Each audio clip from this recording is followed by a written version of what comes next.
ಅವರಿಬ್ಬರ ಪ್ರೀತಿ ನೋಡಲಿದ್ದವರೆಲ್ಲರೂ ಕೂಡ ಸಂತೋಷದಿಂದ ಆಶೀರ್ವದಿಸಿದ ಮೇಲೆ 2 ಜೋಡಿಗಳು ಸಪ್ತಪದಿ ತುಳಿದ್ರು.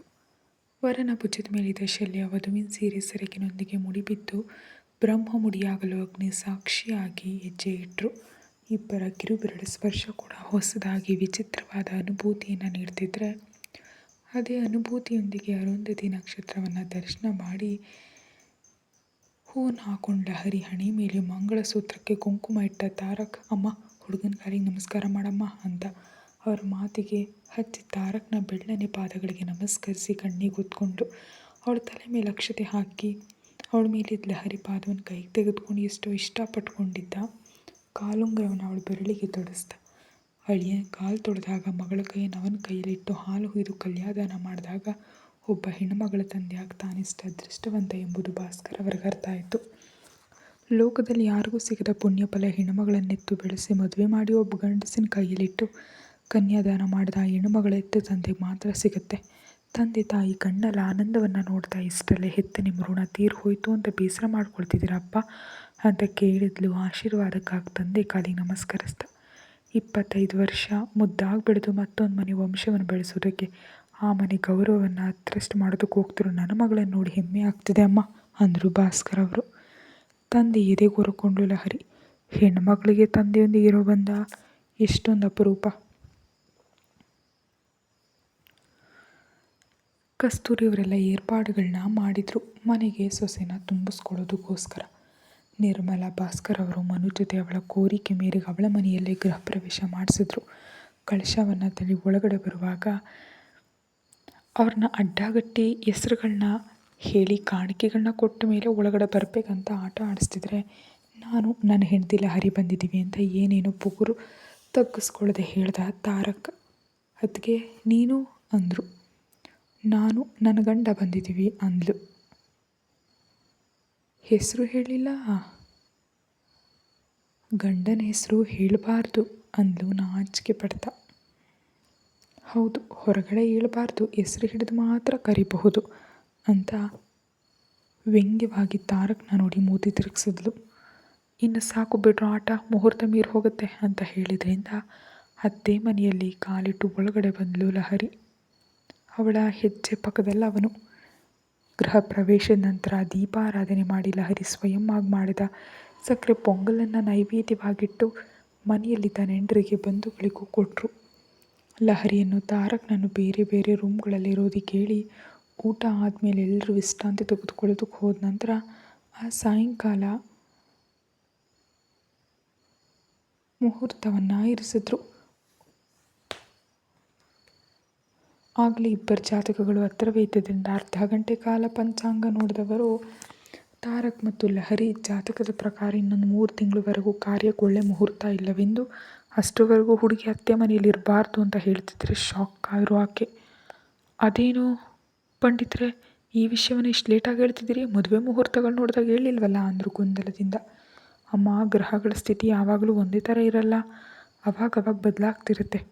ಹುಡುಗಿ ಜಾತಕ ಚಕ್ರದ ಪ್ರಕಾರ ಹೀಗಿದೆ ಅಂದರು. ಹಾಗಿದ್ರೆ ಇನ್ನೊಂದು ಜೋಡಿ ಪರಿಸ್ಥಿತಿ ಅಂತ ಕೇಳಿದ್ರು ಮನು ಮತ್ತು ಶಂಕರ್ ಬಗ್ಗೆ. ಅವರಿಗೆ ಈ ರಾತ್ರಿಗೆ ದಿವ್ಯವಾದ ಮುಹೂರ್ತ ಇದೆ, ಆ ಏರ್ಪಾಡು ಮಾಡಿ. ಸರಿ, ಇವರ ಜಾತಕವನ್ನು ಮತ್ತೊಮ್ಮೆ ನೋಡಿ ಸ್ವಾಮಿ, ಯಾವುದಾದ್ರೂ ಶಾಂತಿ ಹೋಮ ಮಾಡಿಸಿದ್ರೆ ಅಂತ ಕೇಳಿದ್ರು ಆಸೆಯಿಂದ. ಮಾಮ್, ಅಷ್ಟೊಂದು ಅರ್ಜೆಂಟ್ ಏನಿದೆ, ಅವ್ರು ಹೇಳಿದ ಟೈಮ್ವರೆಗೂ ವೆಯ್ಟ್ ಮಾಡ್ತೀವಿ, ನೀನು ಟೆನ್ಷನ್ ತೊಗೋಬೇಡ ಅಂತ ಹೇಳ್ತಾ ಕೆಳಗೆ ಬಂದ ತಾರಕ್. ಮಗನೇ, ಅಷ್ಟೊಂದು ಶಾಂತವಾಗಿ ಹೇಳ್ತಿದ್ರೆ ತಾಯಿಯಾಗಿ ಆಕೆ ಹೇಗೆ ತೊಂದರೆ ಮಾಡಿಯಾಳು? ಸರಿ ಕಂದ, ಆದರೆ ಹುಡುಗಿ ಅಂತ ನಿಲ್ಲಿಸಿದ್ಲು, ಅವಳು ಕೂಡ ವೆಯ್ಟ್ ಮಾಡ್ತಾಳೆ ಬಿಡು. ಪಂಡಿತರವರೇ, 3 ತಿಂಗಳ ನಂತರ ನಿಮ್ಮನ್ನು ಮತ್ತೊಮ್ಮೆ ಮೀಟ್ ಮಾಡ್ತೀವಿ ಅಂತಂದ. ಒಳ್ಳೆಯದಪ್ಪ ಅಂತ ಕಸ್ತೂರಿ ಅವರು ಕೊಟ್ಟ ದಕ್ಷಿಣೆ ತಾಂಬೂಲಗಳನ್ನ ತಗೊಂಡು ಅವರು ಹೊರಟ ಮೇಲೆ ವಿಶ್ ಮಾಡಲು ಬರ್ತಿರೋ ಪ್ರತಿಯೊಬ್ಬರನ್ನು ಮಾತಾಡಿಸುವ ಪ್ರೋಗ್ರಾಮನ್ನು ಇಟ್ಕೊಂಡ.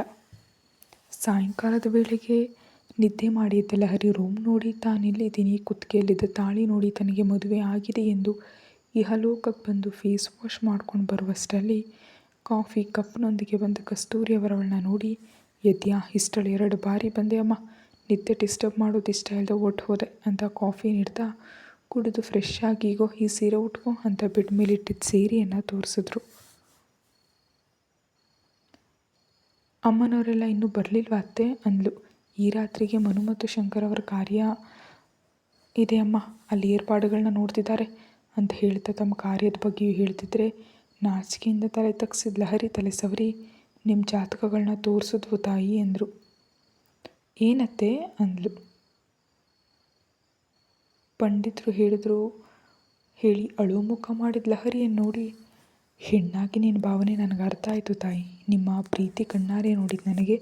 3 ತಿಂಗಳು ದೂರ ಆಗಿರೋದು ಅಂದರೆ ನಿಮಗಷ್ಟು ಕಷ್ಟವಾಗಿರುತ್ತೆ ಅಂತ ಅರ್ಥ ಮಾಡ್ಕೊಳ್ಬಲ್ಲೆ. ಆದರೆ ನಮ್ಮ ಶಾಸ್ತ್ರವನ್ನು ಕೂಡ ಗೌರವಿಸ್ಬೇಕಲ್ವಾ ಅಂದರು ಲಾಲನೆಯಿಂದ. ಪರವಾಗಿಲ್ಲ ಅತ್ತೆಯವರೇ, ಈ ಟೈಮ್ನಲ್ಲಿ ನಾನು ತಾರಕ್ ಒಬ್ಬರನ್ನೊಬ್ಬರು ಮತ್ತಷ್ಟು ಅರ್ಥ ಮಾಡ್ಕೊಳ್ಬಹುದು ಅಂದ್ಲು ಬೇಸರವನ್ನು ಮನಸ್ಸಿನಲ್ಲೇ ಮುಚ್ಚಿಡ್ತಾ. ಸಣ್ಣದಾಗಿ ನಕ್ಕು. ಕತ್ತಲಾಗೋ ಮುಂಚೆ ಅಮ್ಮನವ್ರ ಮನೆ ಓಡಬೇಕು, ರೆಡಿಯಾಗು ಅಂತ ಹೇಳಿ ಆಕೆ ಹೊರಗೆ ಹೋದ್ಮೇಲೆ ತಾರಕ್ ಹೇಗಿದ್ದಾನೆ ಅಂತ ನೋಡೋಣ ಅಂತ ರೂಮ್ ಹೊರಗೆ ಬಂದ ಲಹರಿಗೆ ಕೆಳಗೆ ಹಾಲ್ನಲ್ಲಿ ಬಂದವರೊಂದಿಗೆ ಮೀಟಿಂಗ್ ಹಾಕಿ ಕೊಂಚನೂ ಯಾವುದೇ ತೊಂದರೆ ಇಲ್ಲದೆ ಪಕ ಅಂತ ನಗ್ತಾ ಕಾಣಿಸಿದ ತಾರಕ್ನ ನೋಡಿ ಪಾಪ ಇವಳಿಗೆ BP ಮೀಟರ್ ಗಟ್ಟಾಗೋಯ್ತು. ಎಲ್ಲೋ ಉರಿತಿರೋ ವಾಸನೆ ಬರ್ತಿದೆ ಅಂತ ಮೇಲಕ್ಕೆ ನೋಡಿದ ತಾರಕ್ಕೆ ಕಣ್ಣುಗಳಲ್ಲಿ ಕೋಪವನ್ನು ಸುರಿಸ್ತಿರೋ ಸತ್ಯಭಾಮಿಯಂತೆ ಕಾಣಿಸಿದ್ಲು ಲಹರಿ. ಒಂದು ಲುಕ್ ಕೊಟ್ಟು ಮತ್ತೆ ಮಾತುಗಳಲ್ಲಿ ಮುಳುಗಿದ ತಾರಕ್ನ ಬಿಹೇವಿಯರ್ಗೆ ಇನ್ನೂ ರೋಷ ಉಕ್ಕೊಂಡು ಬರಲು, ದೂರ ಇದ್ದರೆ ನೀನು ಓಡಿ ಬರ್ತೀಯ ಬಿಡು ಶಾಟಿಸ್ಟ್ ಹಸ್ಬೆಂಡ್ ಅಂತ ಮನಸ್ಸಿನಲ್ಲಿ ಕೋಪವಾಗಿ ಅಂದ್ಕೊಂಡು ಫ್ರೆಶ್ ಆಗೋದಕ್ಕೆ ಹೋದ್ಲು. ತಾರಕ್ ಮೇಲಿನ ಕೋಪನೆಲ್ಲ ತಲೆಯಲ್ಲಿ ಅಂಟ್ಕೊಂಡಿದ್ದ ಬೆಲ್ಲ ಅರಿಶಿನದ ಮೇಲೆ ತೋರಿಸ್ತಾ ಉಜ್ಜಿ ಸ್ನಾನ ಮುಗಿಸ್ಕೊಂಡು ರೂಮಿಗೆ ಯಾರೂ ಬರಲ್ಲ ಅನ್ನೋ ಧೈರ್ಯದಿಂದ ಟವಲ್ನೊಂದಿಗೆ ಬಂದ ಲಹರಿಗೆ ಕ್ರಾಸ್ ಲೆಗ್ಸ್ ಹಾಕೊಂಡು ಕೂತಿರೋ ತಾರಕ್ ಕಾಣಿಸ್ತಾ. ಅಲ್ಲವನ್ನು ಊಹಿಸಿದ ಲಹರಿ ಬೆಚ್ಚು ಟವಲನ್ನು ಗಟ್ಟಿಯಾಗಿಟ್ಕೊಂಡು ಸಹಜವಾದ ಬಿಡಿಯಿಂದ ತಿರುಗಿ ವಾಶ್ರೂಮ್ ಓಡೋದಕ್ಕೆ 2 ಅಡಿ ಇಡೋ ಅಷ್ಟಲ್ಲೇ ಅವಳ ಸೊಂಟವನ್ನು ರಭಸವಾಗಿ ಹಿಡ್ಕೊಂಡ್ವು ತಾರಕ್ನ ಕೈಗಳು. ಹಾರ್ಟ್ ಬೀಟ್ ನಿಶಬ್ದದಲ್ಲಿ ಲಯಬದ್ಧವಾಗಿಬಿಡ್ತಿರೋ ಅವಳ ಉಸಿರಿನ ಸೌಂಡ್ ಕೂಡ ಜೋರಾಗಿ ಕೇಳಿಸ್ತಿದೆ. ಹಳದಿ ಮೈ ಮೇಲೆ ನಿಂತಿರೋ ನೀರಿನ ಹನಿಗಳು ಬಿಸಿಲು ಬಿದ್ದು ಥಳಥಳಿಸ್ತಿದ್ರೆ ರವಿವರ್ಮ ಬಿಡಿಸಿದ ಚಿತ್ರಗಳು ಕೂಡ ಅವಳ ಅಂದದ ಒಂದೇ ಸಾಟಿ ಇಲ್ಲ ಅನ್ನಿಸ್ತವನಿಗೆ. ಪನ್ನೀರ್ನಲ್ಲಿ ಮುಳುಗಿಸಿ ತೆಗೆದು ಗಂಧದಿಂದ ಮಾಡಿದ ಗೊಂಬೆಯಂತೆ ಮೆತ್ತಗೆ ಹೂವಿಗಿಂತ ಸುಕುಮಾರವಾಗಿ ತಗಲ್ತಿರೋ ಅವಳ ಶರೀರ ಅವನ ರೋಮಾಂಚನಕ್ಕೆ ಗುರಿ ಮಾಡ್ತಾ ಮನಸ್ಸಿನಲ್ಲಿ ಕಳವಳವನ್ನು ಎಬ್ಬಿಸ್ತು. ತಾರಕ್ ಬಿಡು ಅಂದು ದೂರ ಜರುಗಿಸೋದಕ್ಕೆ ಟ್ರೈ ಮಾಡ್ತಾ. ಅವಳು ಕೋಪ ಬೇಸರ ದೂರ ಇರಲಿ, ಅವನಿಗೆ ಏನೇನೋ ಪಟ್ಟಂತಿರಲಿಲ್ಲ. ಬಿಡೋದಕ್ಕೆ ಮದುವೆ ಆಗಿದ್ದು ನನ್ನ ಹೆಂಡತಿ ಲಹರಿಯನ್ನು ಗೋಡೆಗಾಣಿಸಿ ಮುಖ ಇಟ್ಟು ಮತ್ತಾಗಿ ಒಂಟಿ ಸುವಾಸನೆಯನ್ನು ಮನಸಾರೆ ಆಶ್ವಾದಿಸ್ತಾ ಅಂದ. ಚಳಿಯ ದೇಹಕ್ಕೆ ಅವನ ಬೆಚ್ಚನೆ ಉಸಿರು ತವಕವನ್ನು ಎಬ್ಬಿಸ್ತಿದ್ರೆ, ನುಣ್ಣಗೆ ದೂರ ಇರಬೇಕಂತಲೇ ಅಲ್ವಾ ಪಂಡಿತರವ್ರ ಜೊತೆ ಅತ್ತೆಯವ್ರಿಗಾಗಿ ಹೇಳಿಸಿದ್ದು. ಕೇಳಿಸ್ಕೊಂಡೆ ಹಾಗಿದ್ರೆ ಅಂದ ನಗುವನ್ನು ಒಳಗೆ ಮುಚ್ಚಿಡ್ತಾ. ಬಿಡು, ನೀನ್ಯಾಕೆ ಅಷ್ಟೊಂದು ಕಷ್ಟಪಡೋದು, ನನಗೆ ಹೇಳಿದರೆ ನಾನೇ ಹೊರ್ಟೋಗ್ತಿದ್ದೆ ಅಲ್ವಾ, ಇದೆಲ್ಲ ಯಾಕೆ ಅಂತಿದ್ದ ಲಹರಿ ಕಣ್ಣುಗಳು ನೀರಿಂದ ತುಂಬಲು ಅವಳ ಗುಂಡಿಗೆ ಅದರ್ತಿದೆ. ಸೋ ಸ್ಯಾಡ್ ಅಲ್ವಾ. ಇಂಥ ಟೈಮ್ನಲ್ಲಿ ನಾರ್ಮಲಾಗಿ ಹುಡುಗರು ಹರ್ಟ್ ಆಗ್ತಾರೆ, ಬಟ್ ನಮ್ಮ ವಿಷಯದಲ್ಲಿ ರಿವರ್ಸ್ ಆಯಿತು. ಏನು ಮಾಡೋಣ, ನಿನಗೆ ನಾನು ಇಷ್ಟನೋ ಇಲ್ವೋ ಅನ್ನೋ ಡೌಟ್ನಿಂದ ಇವತ್ತೇ ಫಸ್ಟ್ ನೈಟ್ ಅರೇಂಜ್ ಮಾಡಿ ನಿನ್ನನ್ನು ತೊಂದರೆಗಿಡೋದು ಇಷ್ಟ ಇಲ್ಲದೆ ನಿನಗೆ ಟೈಮ್ ಕೊಡ್ಲಿಕ್ಕೆ ನಾನು ಹಾಗೆ ಸುಳ್ಳು ಹೇಳಿಸ್ಬೇಕಾಯ್ತು. ಹೆಂಡ್ತಿಯವರೇ, ನಿನಗೋಸ್ಕರ ನಿನ್ನ ಮನಸ್ಸು ಅರ್ಥ ಮಾಡ್ಕೊಂಡು ಇಷ್ಟು ಚೆನ್ನಾಗಿ ನೋಡ್ಕೊಳ್ತಿದ್ದೀನಲ್ವಾ ಅಂತ ಅಮಾಯಕ ಚಕ್ರವರ್ತಿ ಅಂತ ಹೇಳುತ್ತಿದ್ರೆ ಲಹರಿಗೆ ಮೈ ಉರಿತು. ಆದರೂ ನೀನು ನನ್ನ ಇನ್ನೂ ಪೂರ್ತಿಯಾಗಿ ಅರ್ಥ ಮಾಡ್ಕೊಂಡಿಲ್ಲ ಅಲ್ವಾ. ನಾನು ಆ್ಯಟಿಟ್ಯೂಡ್ ತೋರಿಸ್ತೀನಿ, ಕಮಾಂಡ್ ಮಾಡ್ತೀನಿ, ಅವು ಮದುವೆಗೆ ಮುಂಚೆ ಪ್ರೇಮದಲ್ಲಿದ್ದಾಗ ಚೆನ್ನಾಗಿರುತ್ತವೆ, ಆದರೆ ಮದುವೆ ಆದಮೇಲೆ ಸರಿಗಿರಲ್ಲ ಅಂತ ನನಗೆ ತಿಳಿಯೋದು ನೀನು ಹೇಳೋವರೆಗೂ. ಆದರೂ ನನಗೆ ಅರ್ಥ ಆಗಲೇ ಹುಟ್ಟಿಂದ ಬಂದದ್ದು. ಮಧ್ಯದಲ್ಲಿ ಬದಲಾಗಬೇಕು ಅಂದರೆ ಹೇಗೆ ಬದಲಾಗುತ್ತೆ. ನಿನಗೋಸ್ಕರ ಆದರೂ ನಾನು ಕ್ಯಾರೆಕ್ಟರ್ ಚೇಂಜ್ ಮಾಡಿಕೊಂಡ್ರೆ ಇನ್ನೂ ನಾನಂತೂ ಇರೋದೇನೋ.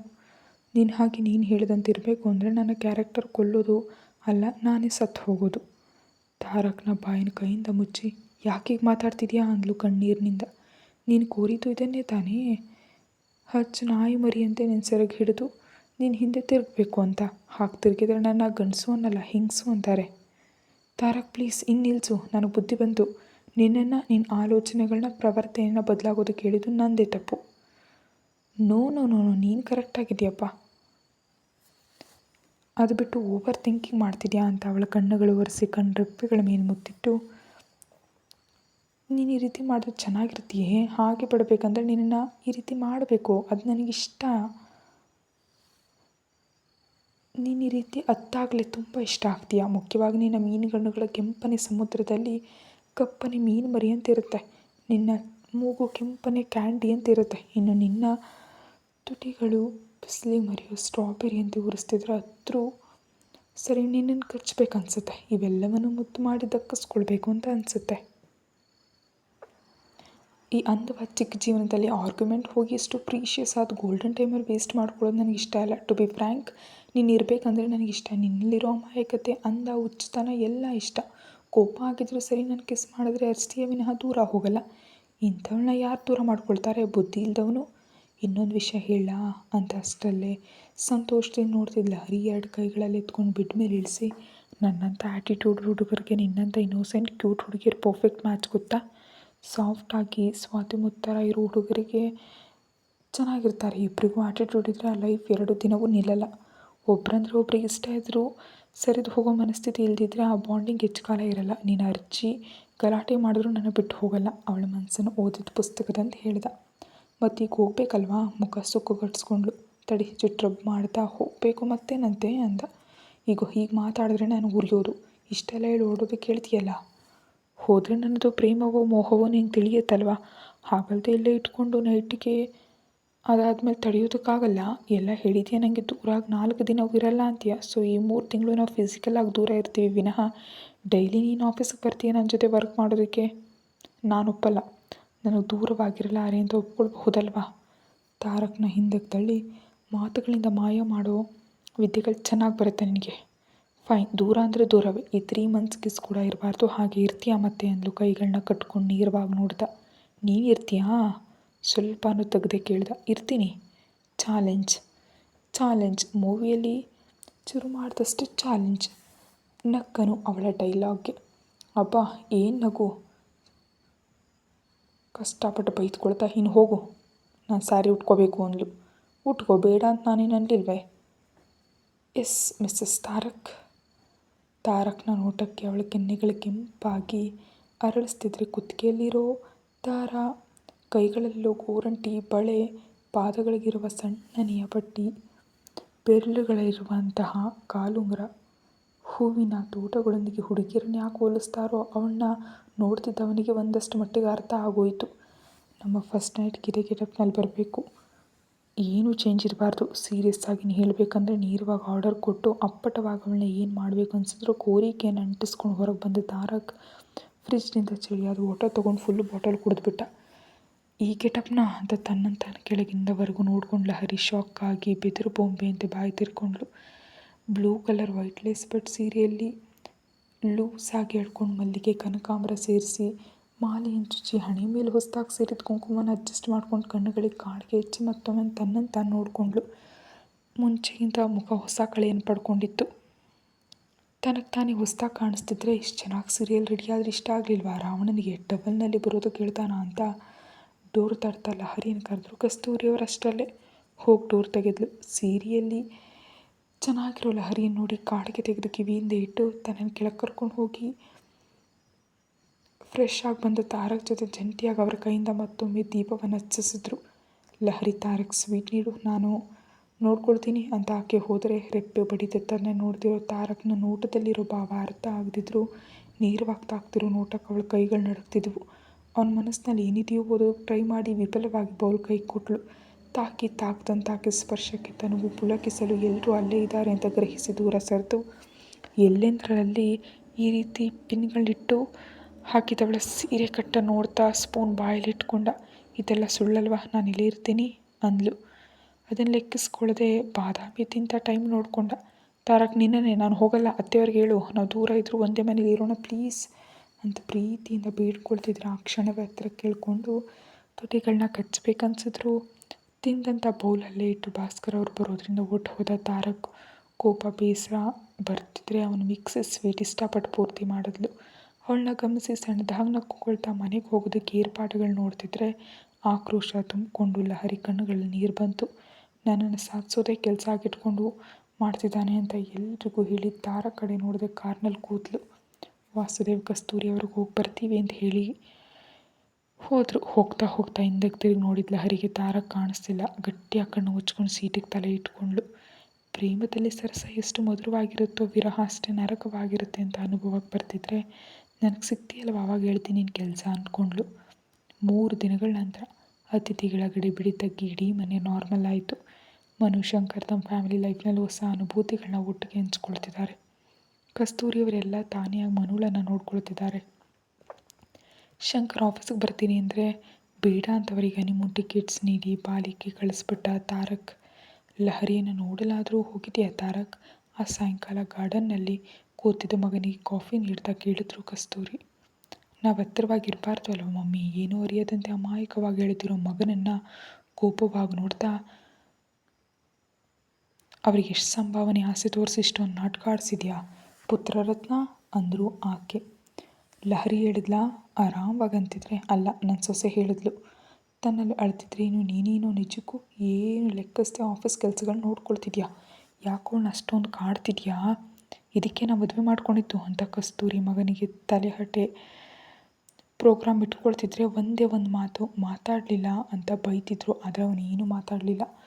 ಖಾಲಿ ಕಪ್ಪಾಕಿ ಕೈ ಕೊಟ್ಟು ಆಕೆ ಭುಜಗಳ ಮೇಲೆ 2 ಕೈಗಳಿಟ್ಟು, ಮೈ ಡಿಯರ್ ಮಮ್ಮಿ, ನಿನ್ನ ಮಗನಿಗಿಂತ ಸೊಸೆ ಹೆಚ್ಚಾಗ್ತಾಳೆ ಅಂತ ನನಗೆ ಅರ್ಥ ಆಯಿತು. ಆದರೆ ಇಲ್ಲಿರೋದು ತಾರಕ್ ವರ್ಮ ನನ್ನ ಜೊತೆ ಅಷ್ಟು ಈಸಿ ಆಗಲ್ಲ. ಹೆಂಡತಿ ಮನೆಗೆ ಹೋದರೆ ಗಂಟ ಅವನ್ನ ಮುದ್ದು ಮಾಡಿ ಮನೆಗೆ ಕರ್ಸ್ಕೋಬೇಕು ಅನ್ನೋದು ನಿನ್ನ ಸೊಸೆ ಆಸೆ. ನನ್ನ ಹೆಂಡ್ತಿನೇ ಆವಾಗ ಅವಳನ್ನ ಮುದ್ದು ಮಾಡಿ ಕರ್ಸ್ಕೋಬೇಕಂತ ನನಗೆ ಗೊತ್ತು ಮಮ್ಮಿ, ನೀನು ಕಂಗಾರು ಪಡಬೇಡ ಅಂತ ಹೇಳಿ ಮನೆಯೊಳಗೆ ಹೋದ. ಇವನೇನು ಈ ರೀತಿ ಫ್ಯಾಂಟಸಿಗಳಂತ ಸೊಸೆಗೆ ಫೋನ್ ಕನೆಕ್ಟ್ ಮಾಡ್ತಾ ಕಾಲ್ ಸ್ಟಾರ್ಟ್ ಮಾಡ್ತಿರೋ ಮಗನನ್ನು ನೋಡಿದ್ರು. ಅತ್ತೆಯವರೇ ಅಂದ್ಲು ಟೆರೇಸ್ ಮೇಲೆ ಗಿಡಗಳ ಮಧ್ಯದಲ್ಲಿ ಕೂತು. ಏನಮ್ಮ ಸೊಸೆ, ನೀನು ಅಮ್ಮನವ್ರ ಮನೆಗೆ ಹೋದರೆ ತಮ್ಮ ಪತಿಯವರು ನಿನ್ನ ಬೇಡ್ಕೋಬೇಕು ಅಂತ ಕೋರ್ಕೊಂಡಿದ್ಯಾ ಅಂತ ಕೇಳಿದ್ರು ಸೀರಿಯಸ್ ಆಗಿ. ಕಣ್ತೋಲಿಕ್ಕೆ ಬಂದು ಲಹರಿಗೆ. ನಿಮಗೆ ಗೊತ್ತು ಅಂತ ನನ್ನ ಸುಪುತ್ರ ಈಗಷ್ಟೇ ಹೇಳಿದ್ರೆ ತಿಳಿದು ಬಿಡು. ಅವನಿಗಿಂತ ಬಂಪರ್ ಆಫರ್ಗಳು ಕೊಟ್ಟು ನಾನು ಇಲ್ಲಿರಲ್ಲ ಅಲ್ಲಿಗೆ ಬರ್ತೀನಿ ಅಂತ ಅಳೋದು ಯಾಕೆ? ಅದು ನಾನೇನು ಅಂದರೆ ತಮ್ಮ ಬಂಗಾರ ಹೀಗೆ ಮಾಡ್ತಾರೆ ಅಂತ ನನಗೇನು ಗೊತ್ತು ಅಂದ್ಲು ಮೂತಿ ಬಿಗಿದು. ಅವನ್ನ ಕೆಣಕಿದ್ದು ನೀನು, ಅನುಭವಿಸ್ಬೇಕಾಗಿತ್ತು ನೀನೇ. ನನ್ನನ್ನು ಇನ್ವಾಲ್ವ್ ಮಾಡದೆ ಅವನನ್ನು ಮಾತುಗಳಿಂದ ಮಾಯ ಮಾಡಿ ಇಲ್ಲಿಗೆ ಬಂದುಬಿಡು ಹಾಗೇನೆ. ಅಬ್ಬಾ, ನೀನು ಹಾಗೆ ಅನ್ನೋ ತಕ್ಷಣ ನಿನ್ನ ಮಾತು ಚಲಾಯಿಸ್ತಾ ಮತ್ತೆ ಏನು ಮಾಡಬೇಕು ಕೇಳಿದ್ಲು ಕನ್ಫ್ಯೂಷನ್ನಲ್ಲಿ. ನನ್ನ ಮಗನನ್ನು ನೀನು ಸರಿಗೆ ಕಟ್ಕೊಳ್ಳೋದಕ್ಕೆ ನನ್ನನ್ನೇ ಐಡಿಯಾ ಕೇಳ್ತಿದ್ಯಾ ನೋಡು. ಇಂಥ ಸೊಸೆ ಯಾರಿಗೆ ಸಿಗ್ತಾರೆ ನನಗೆ ಬಿಟ್ಟು ಅಂದರು ನಿಷ್ಠೂರವಾಗಿ. ಅತ್ತೆ, ನೀವು ಕೂಡ ನನ್ನನ್ನೇ ಅಂತಿದ್ದೀರಿ ಅಂತ ಮೂಗ್ಸಿ ನಿಂತಿದ್ರೆ ಸರಿ ಹೇಳ್ಬೇಡ. ಒಬ್ಬ ತಾಯಿಯಾಗಿ ನನ್ನ ಮಗನ ಬಗ್ಗೆ ಹೇಳಲಾರೆ, ಆದ್ದರಿಂದ ನೇರವಾಗಿ ಹೆಣ್ಣಾಗಿ ನಿನ್ನ ಗಂಡನನ್ನು ಹೇಗೆ ಸರಿಗೆ ಕಟ್ಕೊಳ್ಬೇಕು ಹೇಳ್ತೀನಿ, ಜಾಗ್ರತೆಯಾಗಿ ಪಾಲಿಸು. ಹಾಗೆ ಅವನು ಮಹಾಮೇಧಾವಿ, ನೀನು ನಟಿಸ್ತಿದ್ಯಾ ಅಂತ ತಿಳಿತೋ ಇದ್ದ ಜಾಗದಲ್ಲಿ ಗಿಡ ತೆಗೆದು ಪಾತಿ ಮೇಲೆ ತುಳಸಿ ಗಿಡ ನೆಟ್ಟು ಅಲ್ಲೇ ಸಂಸಾರ ಇಡ್ತಾನೆ, ಜಾಗ್ರತೆ ಅಂತ ಎಚ್ಚರಿಸಿದ್ರು. ನಿಮ್ಮ ಹುಡುಗನಿಗಿಂತ ನೀವೇ ಎಚ್ಚರಿಸ್ತಿದ್ದೀರಿ ಅಂದ್ಲು ಅವಳ ಮುಖದೊಂದಿಗೆ. ಕರ್ಮ ಅಳಬೇಡ ಕಣೇ ಅಂತ ಕರೆಸಿ ತಾರಕ್ ಅಲ್ಲಿಗೆ ಬಂದರೆ ಹೇಗೆ ನಡ್ಕೊಳ್ಬೇಕು, ಪ್ರೀತಿಯಿಂದ ಹೇಗೆ ಮಾತಾಡಿ ಬುಟ್ಟಿಗೆ ಹಾಕ್ಕೊಳ್ಬೇಕಂತ ಹೇಳ್ತಿದ್ರೆ, ನಿಮ್ಮ ಹುಡುಗ ಬೀಳೋಷ್ಟು ದೊಡ್ಡ ಬುಟ್ಟಿ ಮನೆಯಲ್ಲಿಲ್ಲ ಅತ್ತೆಯವರೇ, ಮಾರ್ಕೆಟ್ಗೆ ಹೋಗಿ ತೊಗೊಂಡು ಬರಬೇಕು, ಬರಲಾ? ತಲೆ ಕೆರ್ಕೊಳ್ತಾ ಹುಚ್ಚುಚ್ಚಾಗಿ ಕೇಳಿದ ಲಹರಿ ಮಾತಿಗೆ ಮೈಂಡ್ ಕೆಲಸ ಮಾಡೋದು ನಿಲ್ಲಿಸಿ ಕಣ್ಣು ದೊಡ್ಡದಾಗಿ ಬಂದು, ನನಗೆ ಮೊಮ್ಮಗಳು ಹುಟ್ಟೋ ಅಷ್ಟರಲ್ಲೂ ಹುಚ್ಚಿಡಿಯೋದು ಖಂಡಿತ ಅಂದ್ಕೊಳ್ತಾ ಕುರ್ಚಿಯಲ್ಲಿ ಕುಸಿದು ಬಿದ್ದರು ಕಸ್ತೂರಿ. ಅತ್ತೆಯವರೇ ಇದ್ದೀರಾ? ನಿನ್ನ ಏಟಿಗೆ ಒಟ್ಟು ಹೋಗ್ತೀನಿ ಅಂತ ಎದುರ್ಕೊಂಡ್ಯಾ? ಚಿಚಿಚಿ, ಅವೇನು ಮಾತತ್ತೆ? ಮಗನ ಹೇಗೆ ಬುಟ್ಟಿಗೆ ಹಾಕ್ಕೊಳ್ಬೇಕಂತ ಯಾವ ತಾಯಿಯು ಹೇಳಿದ ಸೀಕ್ರೆಟ್ಸ್ ನನಗೆ ಹೇಳಿ ಆದರ್ಶ ಮಾತುಷ್ಟಿಯಾಗಿ ಚರಿತ್ರೆಯಲ್ಲಿ ಪುಟಗಳೊಳಗೆ ಸೇರಿಸಿರಿ ನೀವು ಅಂದ್ಲು ದೊಡ್ಡದಾಗಿ. ನನಗಂತ ಅದೃಷ್ಟ ಬೇಡ ಬಿಡಮ್ಮ, ನಮ್ಮಲ್ಲಿ ಇದ್ದರೆ ಸಾಕ್ಬಿಡು. ಹೇಳಿದ ಅರ್ಥ ಆಯ್ತಾನೆ? ಅವನು ಬಂದ ತಕ್ಷಣ ಹಳೆ ಸಿನಿಮಾ ಹೀರೋಯಿನ್ ಥರ ಓಡಿ ಹೋಗಿ ಹಿಡ್ಕೊಳ್ತೆ, ಸ್ವಲ್ಪ ಬೆಡ್ ತೋರಿಸು ಸರಿನಾ ಅಂದರು ಗಟ್ಟಿಯಾಗಿ. ಹ್ಞೂ ಅಂದ. ತಾರಕ್ ಇಲ್ಲಿಗೆ ಬರ್ತಿದ್ದಾರೆ ಅಂತ ನಿಮಗೆ ಗೊತ್ತು ಅಂದ್ಲು. ಅವನು ನಿನ್ನನ್ನು ನೋಡದೆ ಇರೋದಕ್ಕೆ ಈ 3 ದಿನಗಳಿಂದ ಎಷ್ಟು ಕಷ್ಟಪಟ್ಟಿದ್ದಾನೆ ಅಂತ ನನಗೆ ಗೊತ್ತು. ಅದಾದ ಕಾರಣ ನಿನ್ನೆಲ್ಲ ಮನು ಶಂಕರ್ ಇದ್ದಿದ್ದರಿಂದ ಅವರೊಂದಿಗೆ ಮಾತುಗಳಲ್ಲಿ ಬಿದ್ದು ಮರೀತಿದ್ದ. ಇವತ್ತು ಅವ್ರ ಹನಿಮೂನ್ ಹೊರಟೋದ್ಮೇಲೆ ಅವನಿಗೆ ನೀನು ಮಾಮೂಲಾಗಿ ನೆನಪಾಗಿಲ್ಲ. ಫೋನಲ್ಲಿ ನಿನ್ನ ಪಿಕ್ಚರ್ಸ್ ನೋಡ್ಕೊಳ್ತಾ ಗಂಟೆಗಟ್ಟಲೆ ಕಳೆದು ಬಿಡ್ತಿದ್ದಾನೆ ಅಂತ ಆಕೆ ಹೇಳ್ತಿದ್ರೆ, ಒಂದು ಕಡೆ ಸಂತೋಷ, ಮತ್ತೊಂದು ಕಡೆ ಅಷ್ಟೊಂದು ಥರನ ಪ್ರೀತಿಸ್ತಿರೋ ಅವನಿಗೆ ದೂರ ಆಗಿರೋದಕ್ಕೆ ಬೇಸರ ಅವಳನ್ನ ಕಾಡ್ತಿತ್ತು.